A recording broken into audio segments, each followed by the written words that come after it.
makambo ya tolingi susu na putuna mwa mutuna concernant makambo dozo kezo chapeauté oyo makambo oyo non pas corona corona na mino kwa corona te za moi guerre des esprits moko eza entre fer et gola na Robino Mondibu yeboa pardon yeboa et tant que yoza ozarano sans rancune ceux qui ôtent la caméra si tu crois que ce que moi je dis et l'autre rancune mais yo nature na yoza bongo te et gozala des gens rancuniers yeboa ba monsieur ba naza jaloux na jalouser ma dessine na bandunda na bon tandis ôtent la caméra concernant Robino na fer et gola ba congolais pesa bango oui baza ba congolais okoyebisa bango nini par rapport à la guerre des esprits baza oui ba maison si bon mais baza ba maison c'est vrai que déjà les rois de la forêt interview Mikolo na benga mais verra en confinement faire et pardon faire les gars qui l'émission awangani Robino en fait anier Robino keye ayebi Robino te mais tant que l'équipe a le but on appelle un leader na ndenge na ngati comment rolo bananga bon comment aller on appelle ndako nete yebe ce soit l'équipe a le but que yebe à l'équipe ferré na ba millions de vues bon je sais pas yaya ye à lobby l'équipe a répondre on a on est balena na za torna na raison mutaza na torna raison ça te un peu un peu s'il faut conseiller qu'est-ce que tu vas dire à Ferré qu'est-ce que tu vas dire aussi à Robinho je dis si faut si tu vas quelque chose de conseiller là-bas c'est que moi je dois dire on connaît le maître étranger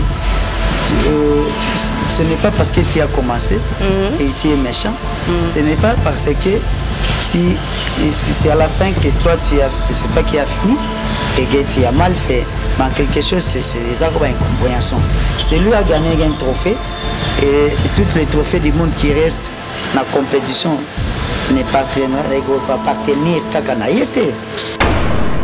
Maman est allée voir Neti, c'est un abus sur l'or mbongo, c'est un abus sur la quartier. Vous voulez dire, Manbatan Wakala, avant qu'il y ait mère à la tête. Voilà. Oui, bien. Oui. Bon, parce que mère à la les gars qui, avant qu'il y ait c'est tout à fait normal. Pour pas n'avoir mon côté on a TV et vraiment ils ont pas parce que nana sali ma bien nana sali malam il paraît d'autres ma bien ça ce qui t'a mususu 12 malais Satan Nigola les padres Moyembi à Congo Moto ya Yambo les ceux qui de la rumba boy et boy donc papa Wemba après papa Wemba d'habiller après Jibem Piana ye après Manda ye ceux qui ont démarré petit na ye ngi sale pita musu ngi baxile su tam su contrat ko suwa wana siko tangazi mwana papa na binote mwana te ya papa mususu apesio makam comprendre mwana papa mususu apesio makam merci beaucoup mais c'est que j'aimerais dire ton ennemi aujourd'hui c'est toujours Corona que tu sois mwana ya la mukae ton ennemi Corona que tu sois mwana cash ton ennemi Corona que tu sois mwana FCC ton ennemi Corona que tu sois musicien journaliste comédien joueur ton ennemi c'est Corona. Abonnez-vous. Abonnez-vous, abonnez-vous, abonnez-vous, abonnez-vous sur votre chaîne YouTube Congo Puissance. Congo Puissance. Il ne faut pas oublier, abonnez-vous sur votre chaîne YouTube Congo Puissance. Congo Puissance. Oh ma bataille. Avec Kelly Katenda, ma pata. Avec Kelly Katenda Mapata, oh ma bataille, Nzela Zulu. Abonnez-vous sur votre chaîne YouTube Congo Puissance TV. Faya, Congo Puissance TV, abonnez-vous.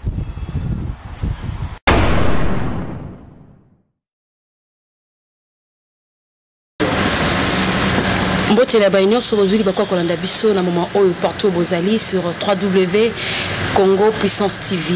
Je dis un grand merci à toi mon boss, mon coach, mon président Kelly Katenda, autrement dit Mapata. De gros bisous à toi président, je t'aime beaucoup. Talanga yo naza fruit na quoi. Encore je dis un grand merci. de Nazareth, Potala, Pema Auto, Pema Lelo, Eza grâce nae quoi. Encore, je dis un grand merci à ma maman chérie, celle que j'appelle ma confidente. Pedira, Nakiba Mouti Adèle, maman, je t'aime beaucoup à toi. Partout où vous nous suivez en ces moments, je ne suis pas seule. Kande Naïf Sarabino, Batu Bobengaki, Boleli, Bolobi, Otolukelabino, Yaeboa. Enfin, il est là. Il est là dans ces plateaux, je ne suis pas seule, je suis avec lui, à qui déjà je dis bonjour Yaya. Bonjour Belange, bonjour à tous ceux qui nous regardent, que ce soit le jour et la nuit, vraiment partout dans le monde, je vous aime beaucoup. Soyez confinés et restez chez vous. Qui conseille à mon colo à lobby, soyez confinés, restez chez vous pour éviter la maladie au bazobenga coronavirus. Yaeboa. Ça fait très longtemps, Bambou les Belé, population de Moutesengi. Babengi président, je vous dis, Kelly Katen, tous en a besoin kaka. Afouti. Babengi na téléphone public. Pour biso zarobe basali ya public. Babengi bazaki na besoin na yo. Ndenge confinement. Ndenge confinement kaka ndezalaka. Confinement ezali même ba unité na téléphone ezali. Confinement est injecté. C'est juste vraiment et de ne pas propager la maladie. Vraiment yangwana na makasi ya président na ngai mon boss Kelly Katende yangwana lobi lelo na lukayo pe na lukio. Nga naza fruit na ye. Naza vraiment fruit na ye. Naza pena oya façonné vraiment. Pour nazala vraiment boezaye quoi. Président en tout cas mes respects ici kozali. Ya bo na zongeli yo. Ebisa bisonano. Ebo akenda wapi. Ebo akenda wapi ça fait des années Ngai personnellement. Pas des années. Moi je parle de moi. C'est parce que tu n'as pas eu l'occasion, tu n'as pas eu cette chance. Et Dieu a permis. Ah oui. Tu as cette chance aujourd'hui. C'est parce que vous êtes venus quand même nombreux, très nombreux. Donc celui qui frappe la porte avant prend l'interview et puis si je ne suis pas disponible, je ne fais que reporter. On a reporté à 2 reprises. Aujourd'hui, on allait quand même encore reporter. Mais je fais de mon mieux pour que les à chaque fois tout reporter. Vraiment. Aux Élysines, je me suis déplacé et je suis rentré pour l'honneur de la femme et la dame congolaise que tu es. Vraiment, merci beaucoup Yaya. Nalingi lelo tobetano lu solo ya latino musique, voilà, excusez-moi, Bolimbisanga boyebi, naïe vraiment to solo la li solo ya latino musique. Mais quelqu'un peut expliquer biso comment c'était fondé, quels sont les préparatifs et tout. C'est pourquoi je suis là, parce que peuple, population. Voilà, latino musique, quelque part, ils ont programme où ils ont accompagné un disque dépannage et quelque part groupe parce que bon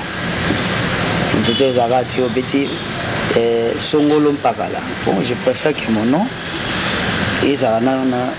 Lotino c'est Eboalotin Lotino donc comme latino Lotino musique donc l'autre au moni musique. Ah ok, il y a Eboalobi Lotino l'autre au moni musique. Pas seulement, abonnez-vous massivement sur notre chaîne www Congo Puissance TV. Il y a qui tout à l'heure au lobby avec dépannage. Toujours dépanner nini. Dépanner nini. Mais vie en soi jusqu'à la mort, ils ont dépannage. C'est-à-dire naître et vivre, ils ont dépannage. Être malade et guérir, ils ont dépannage. Avoir à manger, ils ont dépannage. Au Piaka, la Kabelio, ils ont dépannage. Dépannage, ils ont un mode de vie. C'est-à-dire que personne ne peut dire que je n'ai pas été jamais dépanné. Ceux qui vont dépanner, exactement, ils ont la caca. Ils ne peuvent pas se dépanner, ils ont renouvelé souffle de vie chaque jour, chaque instant. Vraiment. Ils ont dépannage. Quand nous tombons malades, Tokei, Baswane Bisso, ils ont dépannage. Moutouka, Pé, Gozo en panne, ils ont dépannage. Dépannage, ils ont des rapports qui ont bêti ma tolo, la vie a dépanné. Donc ils ont un mode de vie, c'est-à-dire que Moutoutou a vivre en Ango. Congo, ils ont un problème, ils ont une crise, ils ont un dépannant. Congo ezana besoin ba dépanner ngo. Oui. Parce que tant que tu as aide de gauche à droite, président bimi pour que j'ai ramené au pays na ba voyage nanga li 1,5 milliard de dollars na dépannage. Vraiment bozo kaye bo lelo alingane vraiment ko ba trop te poye mingi nde ko yembande. Donc il est vraiment à forcer à tout té. Oh aganga misisa non, il est vraiment alinga vraiment ko ba vraiment mingi té. Donc vous comprendre que nazeska moro ya mukolo muto ayibi musique pe belé na luki pe na zeli bino kande bo senga kinga tozo beta masolo ya dépannage. Donc ndinga lobby ya eboa. Na lingina loba, est-ce que vraiment kolonga maison mère expliquer biso na population bazomona et là on est tira yo olonga maison mère et puis au commencer niveau au sala lotino musique en fait tant on a longa maison mère na kina groupe T et na zaika ngamoko voilà na ba massa na ngai mais ça ka musicien mo amone oleki na TV aye bozoka boyoki batabiloba lobe komo et bolota kimi boye maison mère ingratitude ya ebo lobi après kolongwa maison mère avandaki na ye ti ye moro aoloba et puis ndeka topesa numéro ça pas ça bimo bon sincère parce que tout bazoya balingi bo travail tout ça moi bon tout ça la kaka et comme nango kaka orchestre en fait na idée mon orchestre était na idée kayanga na ba master nga ko payer na budget to na ndezala ndenge kay koma pena ma carrière solo déjà déjà carrière solo mais OK pas ba master baye petit baye comme guitariste koki bani koki OK comme dans un projet disque tout comme on ensemble avec un producteur j'aime plus citer son nom parce que ça c'est déjà on s'est mal compris donc tout bani peu misala et puis et comme kaka ba ereza que non bon pour comme na période où et tout c'est pas beau au tempo ngana zingi bon ça non pause bon tout ça parce que tout à la ndenge qui ba boye parcours nga fona zalati misala to ici vous allez 1 mois 2 mois 3 mois 6 mois 7 mois non OK tout est ndé ça les générique to musique générique va s'appeler et bien on est ngana sali makambo contrairement na tout ça donc et kendaki malheureusement nazaki na contrat na été voilà parce que nalo ozela aya na ndenge zalaka avocat na ngavandi maître il a kavandi Patrick Nzawa vandi et puis tout ça ndenge zalaka oza tena na rouler nan ponga pe na mutoye ko dépanner ngate on nga pas quelque chose na dépanner en retour à récolter micro le système à dépannage de makambo le père au produit puis artiste oui voilà parce que l'artiste va producteur va comme moi quand même un peu rare ceux qui m'attendent un producteur donc faut mettre le coup de chapeau et voilà comment ça va tout monde na biso moko et mais to comme un peu katina souka le monaki que vous avez chance après on tient une pause pour un groupe nasi sana mambo disque parce que nous on va comment te répéter quoi tu es bien habitué yango c'est le même tout ça et na ko kendeka makambo ko ba mixage ko corriger ou bien musicien à place où yembaki où tu senti que fausse note corriger confiné ce qui ni corona ai pendant ce moment tu as qui na pas production il y a société il y a brassicole la place fato beta au moins dans les 10 concerts fato dans la lemba on a bêté là bon déjà mo banda mo ezala ya bambonga mukie mais ba yesko na ndenge pena ke batali ba beta soit disant bato balbaka ke l'équipe sur na succès mais à port ezalé en côté voilà et ba iko ndima ke to banda to travail on a concert fato dans la lemba na ba bar na bango ya société wana ya basketball madame corona est a bomité mais bon ils a pandémie et sali pour les regrettants qui m'apprennent à comprendre que même les millionnaires, milliardaires perdent des millions et donc ils ont temps ils ont pourquoi à ce qui est temps faut il le parce que rien de plus grand n'est facile. Ah oui. Ok, merci beaucoup Yaya. Car André bozomona tozolo batozo ko bobé na masona biso. Yaya bo question musu c'est boy. Kolongano na maison mère. Ba souvenir ni na malamu ozanango et pas ya roi de la forêt. Quels sont les bons souvenirs au Kovan Obi Kenga vraiment? Obi ta poser la question et ça la rabissonner de ça na réponse. Ah oui. Hein? Oui. Abisso. Mais tambo qui n'a rappelé botambo sera ba micro pas botambo là. Botuna raté mambo biso botuna biso. Yenga na ko tuna yonde parce que na moment où je suis avec toi. Vous comprenez Didier Douma. Je n'ai Alberto Rianza qui va bonne guérison. Ah bon comprendre kaka oeza ya mukolo. Mimi la ifeta. Ma cousin na mokusa ta le telelu ta makas. Nani vient ngai parce que tu vas aimer Lyon, biso ba Lyon. Et voilà, donc en fait, ma souvenir est belé, mais je suis bolotin. Naza bolotin, pokire, bolotino. Professeur Bakombo y a eu Ayebani au moins na 4 coins il y a Mukili pour ne pas dire que dans chaque pays mais na tam suna moi point ya ville Mobo. Voilà. Ba edinga les grâce à maison mère. Voilà. En fait na ebi comme c'est la carte d'embarquement, na ebi comme le que la paie visa. Voilà. Grâce à maison mère. Je sais voyager moi-même sans nasenga mutu. Les aguines sont là parce que grâce à la fouille à passer et puis continuer na présent plus futur. Ok. Donc il va souvenir les énorme. Déjà au bête à la maison mère les grand souvenir. Merci beaucoup, merci beaucoup. Bête na ba talent, le la ferré, Chilité, Lacoste, Emile Alias, Cabossé. Héritier J3. Donc nous balé bazaba master les restes des autres bazaba ba vienne en maille. Et c'est héritier, c'est un ami moins âgé que moi. J3 master, tout ça c'est les master, Bill Clinton master. Donc na bêta moi quand même na ba magicien. Donc je fais partie de la magie et le magicien.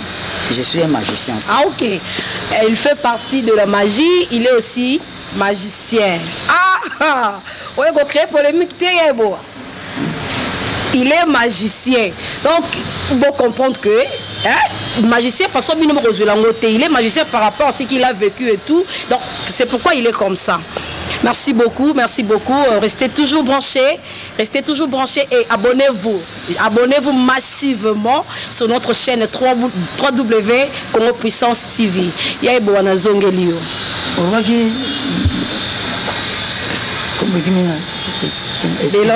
Bélange ma vie dit. Ma vie dit, oui.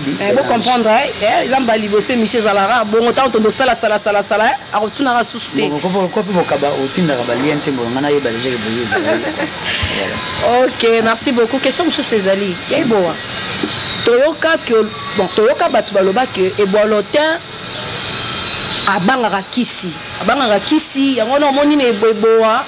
Ba concert mususu tozaki na maison mère banda kotika epo abanga ne kisi donc les amis mususu ba signera na bango mais eboa abanga ne kisi yango siko ninga tuna eboa lotin abanga kisi pona nini pourquoi abanga kisi moni Bélange yeboa Bélange vous posez la question et vous avez na balabala na confinement gérant Patrick je te salue. Bien que tu es confiné, l'hôtel et toutes choses est confiné. Donc en fait, toujours on a question à mission. Ma monsieur surtout na oyo et ako bimisa tuna balabala ba j'ai problème na ba Macron, ba na ba roi Philippe, ba comme na ba problème partout. Ma question monsieur ces hommes mérité tout na même tout ya nolaté. Parce que équipe nous t'a recruté ezala coach. Voilà. Coach pe tamsusu yé na minute wana ozana na talent na yo ozana ba ni na yo mais capacité na yo voilà depuis tamsusu pe exigence na yo et comme akembo il peut azam Maradona mais exigence pardon tamsusu eleki mais je ne regrette rien franchement rien. Ce n'est qu'un passé oublié. C'est une partie de la vie qui n'a pas enterré ma vie. Et je vis. Ce n'est que Isaka Makamboya dans la vie à Moutou. Voilà. Donc c'est lui qui l'a fait. À cela qui a mon volonté pour la volonté pour Esa compagnie naï. Ça n'a pas de faut tout na haut. Il fallait pas passer tout. Esa tout na té. Parce que question méritatoire. Les autres vont mal interpréter. C'est ça. Que j'ai boyé. Non, moi j'ai fait la musique, j'ai joué avec le magicien et on a fait la magie et nous sommes des magiciens. Samy Liseke protège. Oyoki. Boss, yebo azolo ba toujours le cambo magie. Magie, Azala pas magicien, il fait la magie, lui-même il est aussi magicien. Alors je fais des gros bisous à toi, Samy Liseke protège. Je dis vraiment la masola protection, vraiment agence César Ramoko Samy Liseke mon boss et Siko Zali de gros bisous à toi. Je t'aime beaucoup, je t'aime beaucoup mon boss, mes respects. Yebo. Tous sont les noms de dépannage.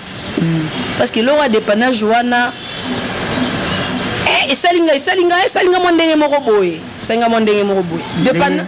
Les caméras il accepte sur la photo, il accepte sur l'Afrique du Sud et il accepte sur. Ils ont dépanné biso.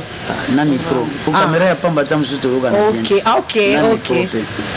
Yebo. Dalinga miko bengo yaya ndamba betaba de la 80 ans pembo ngai na sepela nga depuis kutu na banda ko sa non ote na benga oya depuis na mona na maison merci le oui muta nga yebo nani jitwa mimbongo oui pour nini comportement donc ça dit que maturité sagesse voilà donc ça dit que tara muna beti na wenge tina sisi na swali na médité na ebi toka masolo donc oza non parfaite mais quand même dans le bon yango tika yango biso to sepelaka na biso na comportement na yo bon ba msuba mwa pene to te yo feneti kaka mwa neti na sepela na oli susu na sepela na oli susu na publicité mo bosalaka boy oyo moi moi uitaka soki Libreville soki Brazzaville boy bouton façon yemba wana yeboa non vana tuna yo motuna bo memela ngai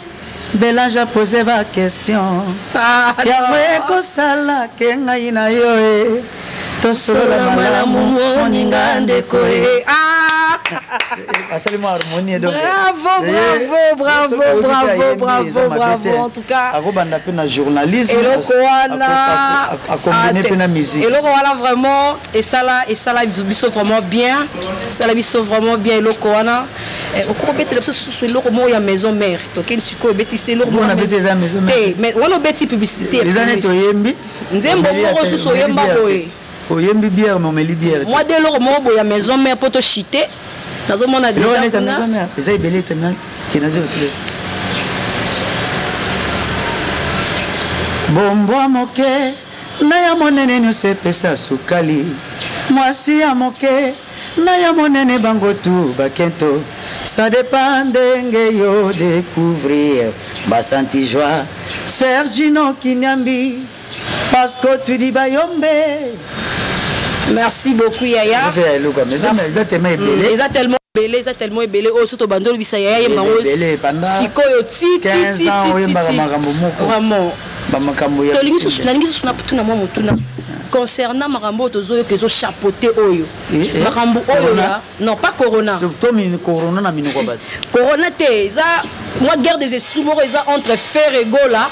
Na Robino Mondibu. Yeboa pardon. Yeboa. Et tant que Yosa, Ozarano sans rancune. Ceux qui ôtent la caméra. Si tu crois que ce que moi je dis, et vous ta rancune, mais yo nature na Yosa bongote. Et vous allez des gens rancuniers. Yeboa. Ba monsieur ba na jaloux, na jalouser. Ma dessonné na bandunda na. Bon, tandis ôtent la caméra concernant Robinho na Ferregola. Ba congolais. On peut ça bango, oui, baza ba congolais. Donc oui, ça bango nini par rapport à la guerre des esprits baza. Oui. Ba maison mère. Si, bon, mais baza ba maison. C'est déjà les rois de la forêt interview. Mikolo na benga mais Viera en confinement. Bata million de bazobanga confinement. Vena benga qui mais confinement. Na ningi un peu un peu s'il faut conseiller. Qu'est-ce que tu vas dire à Ferré? Qu'est-ce que tu vas dire aussi à Robinho? Je dis si faut, si tu peux quelque chose de conseiller là-bas, c'est que moi je dois dire on connaît le maître étranger. Ce n'est pas parce que tu as commencé et tu es méchant. Ce n'est pas parce que c'est à la fin que c'est toi qui as fini et que tu as mal fait. Mais quelque chose, c'est ça comme une incompréhension. Celui a gagné un trophée et tous les trophées du monde qui restent dans la compétition ne appartenir qu'à Kanaïté. Ils ont tout des rôles. Et ça bon. Ce qui est fait mais dans un trophée, il y a un état de problème. Tant bien. Il vous appelle à tout à Robinho. Ce qui est Robinho dans un trophée et que faire ajouter et qui créer maintenant on fait raser la paix. Et il a quand même un parcours. Ok, faire raser la paix, il a quand même le parcours. Est-ce que musique en ya lelo? Musique en ya lelo, ezaka nécessairement faut banamike ba mankaka mikolo ou bien mikolo le kola bango basaba mikolo ba malketa kaka banamike. Nous t'a manqué. Mais toujours le bel marambo eza ya Robinho na faire gola ya eboa. Robinho nous faire albagine. Ya eboa. Ngana roza la te posa na lobby e komi yo alobeli parti ya boye boye on a tout ni. Ngana zolo ba conseil. Parce qu'ils nga ndebo tala ngai. Mutaza na madesu nanga na maboko. To lutu nanga et pas naé azate. Ah. Mais c'est ce qui est vrai. On doit quand même clarifier certaines choses. Vraiment. Nana lobby mabe, nana la lobaki malam. Oui, non, en fait, moi je... Question question non, question ezanga. Question ezangai. Moi je peux pas dire que Fer a dit ça, Robinho a dit ça. Moi je vous parle seulement, je dis ceci. Si vous regardez le caméra, qu'est-ce que tu peux dire à Ferré soit? Qu'est-ce que tu peux dire aussi à Robinho par rapport il y a polémique? Polémique en gros, il se dit à quoi? Mais c'est dit parce que Robinho a manqué Ferré. Peut-être que tu n'es pas informé. Écoute, est-ce que tu peux être clair? Parce moi, que tu n'es journaliste de quelqu'un, des personnes, pardon. Oui. Et aux autres journalistes, il y a Congolais tout. Tu peux être clair. Robinho a dit quoi? Ferré a dit quoi? Pour y comme polémique. Qu'est-ce que ça m'a comme? Bon, est-ce que Robinho a les cas qui une émission. Faire les gars qui une émission à Wangani Robinho en fait Anier Robinho keye ayebi Robinho te. Mais tant que l'équipe a le but on appelle un leader dans ndenge ngati comment rolo bananga bon pour aller on appelle ndako nete. Yebe ce soit l'équipe le but yebe à l'équipe Ferré na ba millions de vues. Bon, je sais pas. Yaya yé à lobby l'équipe a répondre. On a on est balena na tourna na raison. Mutaza na tourna raison. Zate. Ah, bah oui, dans la tourna raison zate. Mambo ezalo kwa neti. Sert na biso lor mbongo sert na biso quartier vous voulez le batan wakala abaki ayibi mère tcha la tête voilà oui bien oui bon parce que mère tcha tanga legaki abaki gebo c'est tout à fait normal pour pas na bango côté na TV ezalaki vraiment vous comprenez siko ndana sali mabe nana sali malamu les part d'autres mabe ezate ezali non mabe ezali ya lobby de part et d'autre mabe ezali on est à lobby donc c'est à suivre parce que oh ya lobby que non ngai na yebi été comme ça lobby que déjà na plus de vie que les gars bon ils appellent makamboka ya nzembo na album te ouais so comme ce comité ko nzembo nanga et album na ye nyonso nzembo nanga moko eleki yango mais ya lobby ka ata mususu nzembo na ye moko eleki ba vie na ye voyez peu amikumisi pour tant se sentir qui ignoré nyonso izamara magi leadership leadership ndezo luka ba problème oyo tozo comprendre te mon non tozo kende wapi na bandula ngo yaya faire plaire aux gens pèse à la carte pour faire plaire aux gens on est à la carte non que ça la mabe kaka ce qui mona mukie a répliqué ah oui soit kamakasi mais tant peu moni makambo ça doit revenir aux aînés ah oui au milieu de tolonga pe maintenant boke c'est to boy dunaka ka tozala kama be Parce qu'il y en a des qui disent que le chef n'a pas tort. Mais il n'y a pas de mauvais troupes. Il n'y a que de mauvais chefs. Voilà. Donc aujourd'hui, le chef n'a jamais eu tort. Mais vous voyez, sur le Bikaka, c'est tout chef. Il n'y a pas de mauvais troupes, mais il n'y a que de mauvais chefs. Donc, en quelque sorte, il faut tous s'entraider. Il y a un moment de dépannage. Ce qui t'a sous 12 malais, c'est un Nigola. Les padres, Moyembi à Congo, Motoya Yambo, ceux qui de la Rumba Boy, et Boy Boy. Donc, Papa Wemba, après Papa Wemba d'habiller, après Jibin Pianaye, après Mandaye, ceux qui ont dit Mara Petinaye, ils sont allés pitamsu, ils ont baxilé sous tamsu contrat. Au Souawana, c'est que tu as dit, moi, papa n'a binoté, moi, papa Moussou, a péché au Macam. Vous comprenez? Vraiment. Moi, papa Moussou a péché Macam. Mimina, Bercy. Et la world était. Mimina Bercy. Mimina Bercy. On a vertige, on a tout refait. Et puis, c'est pas tout le monde. On va inviter à Bercy. C'est pas tout le monde qui remet à Bercy. On va un peu. On va bon les gars Robinho. On va bon les gars faire. Tant sur au Zénith, Olympia, Bercy, pété. Mais on va bon la musique pour les gars Batouana. Donc ils avaient chance là. Jusqu'à Taliga, pessi makambo, pessi na makambo. Taliga, moi na papa na biso. Il y a pas mon grand frère. A Boyaki, a Angapé, Makena na bongo. Mais quelque part après Kubunga mon kinda mbeza. Vraiment. Fallait pas raconter na bongo. Ok, merci. Obi okabela pe mutubere. Merci viens na faire régulier na ndenge à la commission qui na sali ba nombre de vie belé. Na fierté. Et même matam sou mutaboya yope. A technique on sala mambeza belé. Vraiment. Pesa makamba peso makambo. Tu vois exactement. OK, il y a beaucoup plus sagesse. Quand place c'est ça. Il y a salelika sagesse, aboy kozala ni contrainer pour il y a salelika sagesse, il y a condamné tous les deux côtés, à féliciter tous les deux côtés. Bon, toquer un peu na dépannage. Et ça album masika ou bien ça titre ou bien dépannage à titre album, dépannage ça pena ma vie pena vie na ngai. D'accord, dépannage ça vie na yo et ça titre et album ça combien de chansons? Bon dépannage en tout cas on a déterminé le nombre de titres na avant na sortie na ndenge to ko continuer là ko ko ça na on peut dépannage le ministre disque monsieur président dépannage suite c'est un album de Ganzamba après Nabiso ta biso bana porte à grâce bana porte Padre Pio donc voilà donc si vous pouvez bien porte à grâce Padre Pio et ça m'a bien été. Ah OK, il y a lobby et ça na 8 titres. 8 titres oui. 8 titres mais ba boni c'est aux alabanzembo oyo c'est obimisa qui avant. Donc 8 titres mais oyo tout obima et ça na obayo qui attend à 2 personnes té que sont 2 personnes c'est que ba musicien na ba tout ça na rassemblement. Voilà. Ah OK. Bon, dépannage ils ont 8 titres. Donc qui a le but que dépannage ils ont 8 titres. Si ce qui a ko permettre yaya on met que la bisata moi on extrême kem 5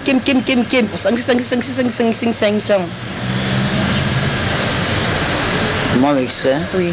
Bolingo ezali nzela epekisa misena basango baleka e ba pasteur ba pagano bazoleka e on a tembeli parce que tu bayombe bolingo na yo Didier ekomisinga spectre yonde lumière à s'éteindre duma yokobo manga yokobo misa nonga ye Didier oyo Emile Masana Didier duma kumunango ukungwendo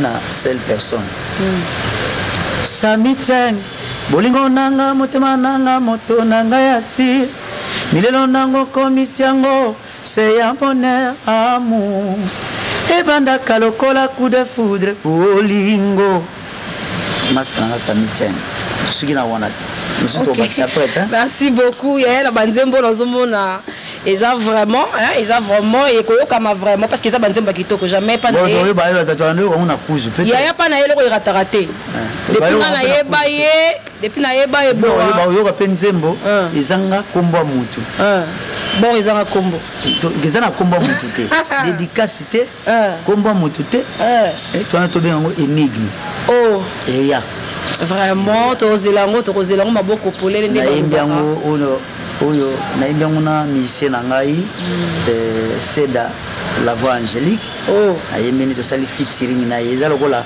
nzembo ya Viera Mbona Fali bayembaki ekachakanga vraiment mawatro kananga na ebitina ndenge kosuka vraiment bablo bongo. Merci beaucoup. Babengo énigme. Vous avez entendu bye bye énigme. Bolingo vie énigme. Babeta libakuna zelo. Bolingo fungolela bango bapota la vie. Espoir c'était déjà envolé. Nzoka kobota mwana mwasi ezali nde cartouche ya récité na la vie. La vie. Bapesa famille mon Congo pona bolingo basuka na philosophie si je savais likolo a bolingo mbasusu balela likolo a bolingo mbasusu babonga likolo a bolingo bazali bakota makala suki wana bolingo merci beaucoup lela na kota énigme ba wango intégralité nango ezana kombote toyemba na biso tokoyokango tozozelango vraiment motema polele bras ouverts tokozelango yaya na pesi lisusu mbote pa ya mon boss mon président mon idole ababi soki yo te mais vraiment nga mélange ma vidéo yo soki yo te et ça rayo Kelly Katenda autrement dit mon pata quoi c'est toi vraiment mon boss je t'aime beaucoup tu es tout pour moi tu es mon papa tu es mon coach tu es tout je t'aime beaucoup et puis ça quand tu ça zou à tête tu auras le monde du boulot et ça ils sont là papa la moi quoi donc vraiment kandate zuate yebisa ba parents tolingani naebi bolingo ezali pona mbongo te naebi bolingo ezali pona isi te ah non un grand merci à toi boss Samy Liseke protège le bima sola protection aux ana maison na yo aux ana entreprise na yo le pont oui eza une imprimerie de la cité so oza la besoin lukabato pour la protection na yo adresse zara moko chez le boss Samy Liseke protège des gros bisous à toi je fais aussi je fais aussi des gros bisous à Michel le fils de papa l'héritier du trône je fais de toi des gros bisous Christelle d'amour petit Samy je vous fais des gros bisous je vous aime beaucoup et à toi aussi mon frère. Et à toi aussi, mon frère honorable Serge Mayamba Massaka. Hein, le roi vraiment, Yosab dans le royaume, mon frère chéri, je t'aime beaucoup. Et je fais aussi des gros bisous à mon frère. Hein, malgré le confinement à Paris. Malgré le confinement à Paris. Et certes, l'idée est certes à toi, mon frère Papi Kinzunga Massaka, je t'aime beaucoup, mon yaya. Et à mon papa chéri, Henri Mavidi, papa, je t'aime beaucoup. Il y a beau Denis te chiter, comme presque à la fin. Ouais, en tout cas, disque Nabino, vraiment, pour souffrir, comme des acquis de panache, donc, on a travaillé en thème malamu, on a temporaire, on a moyen peu moins ébélé. Pour en même temps, on a audio, pour la musique, on a besoin de temps. Vraiment. C'est vraiment beaucoup de la chanson érotique, ezali, mais aux attaques au Bengani Mone. Yo, Mbala, oh, yo, Chocho Kama. Kota nanda, tu la musique à Mikolo. Vraiment. Tu la musique à Mikolo parce que la musique me souba ressentir en haute peau et les gars na TV na bisoté. Mais la musique les gars na TV na bisoté. Moi 2 personnes, 3 personnes, moi monter. Malgré le confinement. Bon, c'est partiel, mais on doit toujours se protéger. Vraiment. Et donc, vraiment merci à tout va soutenir qui tant à bango, il y a beaucoup contribué, conseil, tant beaucoup de choses. C'est vrai que Corona a dérangé, mais ça ne va pas nous arrêter. Il y a retravailler. Tout le monde méthode nous pour nous retravailler. C'est vrai qu'il faut déménager dans le studio Mounele. Tout le studio tout ça mon studio domestique. Tout ça la travailler dans Ndaku. Déplacer le matériel. Travailler dans Ndaku, mixage, dédicace dans Ndaku, parce que correction, parce que pour éviter que le micro tout ça est là, tu me soupes à celle-là qui t'a évité. Donc c'est avec cet ennemi invisible, voilà. Donc on ne sait pas. On a confiance à personne. Voilà, c'est pour ça au moins qui arrêté qui normalement ils avaient prévu que nous déjà comme ça les 13 les 14 ans je ne suis plus mais déjà si tu as déjà titre mon con on a annoncé les il y a un audio et na YouTube tu vas poster des photos ni bazooka audio tout ça et puis na ba extrait ba photo ba live na sala qui na Angola na sala qui na Félicite na sala qui boye voilà donc OK avant clipper ya ba comprendre que l'artiste a quand même tourné que si on est quand même quelques pays à part la RDC parce que c'est ça voilà merci Mbesimbo tena vinanga chiba Starmac na Pesimbo tena Percy Tumba vinanga JP Bosono depuis Bruxelles na Pesimbo tena Djochoka Malon Kidimien Madeleine Luchiko depuis Liège na Pesi Général Fantasé Kapinga na Belgique John Landou Freddy Landou na Paris na Pesimbo tena Masana Bogard de Koutazir Mobutu CCC Didier Douma Kukungwendo Didier Douma Kukungwendo et mère Love Sunga na Pesimbo tena venanga Didier Boyoko venanga Makuiza Antiona na pesi bambote na venanga parce que tout du bayombe Lyon biso ba Lyon au coloniser Tina Zamba parce que nous sommes le chef et le roi des animaux voilà na pesi yo bambote place aux aliments te mama Tania na pesi ba gros mbote nanga lisusu na papa et maman depuis Charlotte papa merci pour cette éducation merci pour cette formation bien qu'avec l'école l'appui de l'école la pesi no bambote de place aux aliments soyez toujours confinés et restez chez vous bino âge déjà c'est pour ça. On craint beaucoup de choses. Na pesima sana Rachidi Chobo depuis États-Unis, petit nanga Patrick Chaba Malanda aux États-Unis, na pesi Dada Mujinga depuis États-Unis.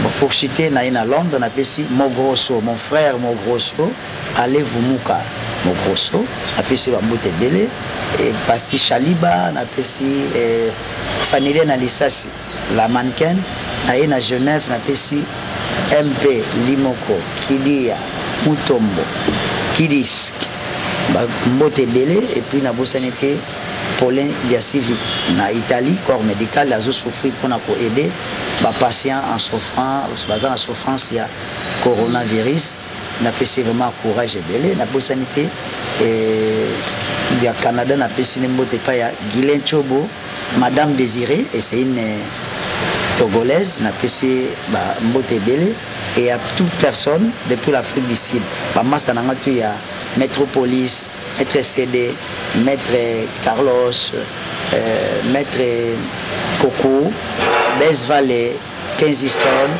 et Arthur Mauridi Prince Mwinda dans son assemblée puis aussi Roi Salomon Djenga Yonde Makamu et puis Yoville bana Yoville Binotou merci na kay na bino tangu na Vera Miss merci ndeko yambanga na Dubaï yambanga na Tanzanie Kenya et puis Vigile Mansoa voilà merci beaucoup, cet album c'est pour vous dépannage c'est pour vous et puis une personne que j'aurais oublié et Pito Lukaya pardon la référence à Zananze Monae cible Pito Lukaya et Yaya Gili Lukaya navigateur voilà vraiment merci beaucoup vous êtes tellement belé ce que le hier le bien vando tanga wa vraiment nabi que vraiment nabi que mabanga musubo ko kata merci beaucoup parce que ça fait et c'est une première avec toi et moi merci beaucoup mais c'est que j'aimerais dire ton ennemi aujourd'hui c'est toujours Corona et que tu sois mwana ya la mukae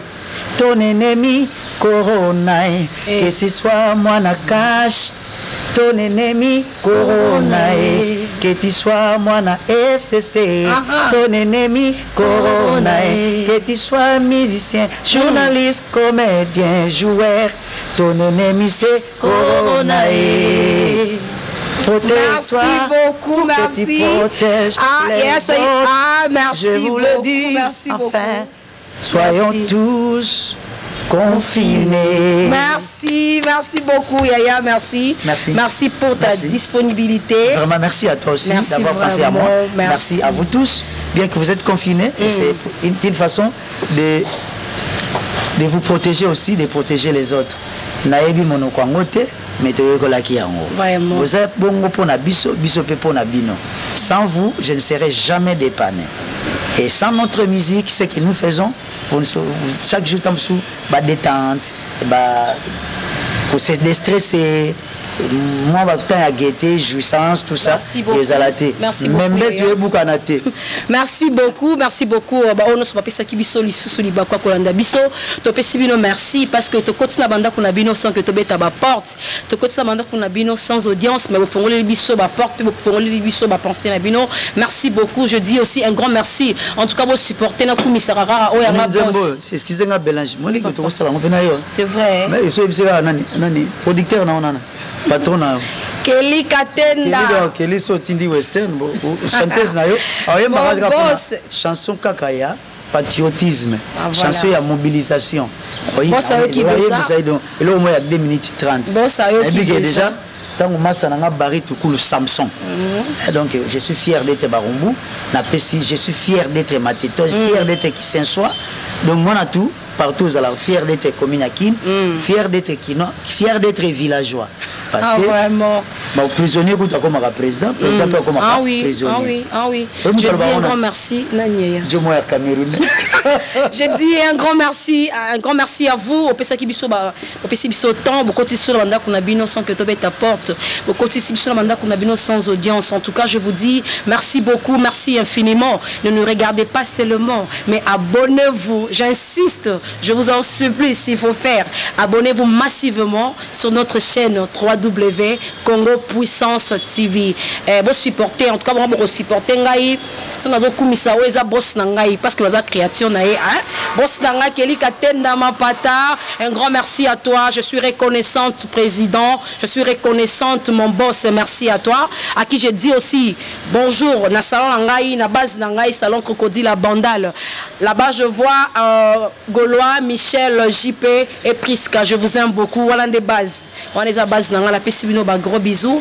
Et je fais aussi de gros coucou à toi, Sami Liseke. Protège ma solo ya protection quand dans le bas qui ma solo protection na bino à droite c'est ça mon corps Sami Liseke protège.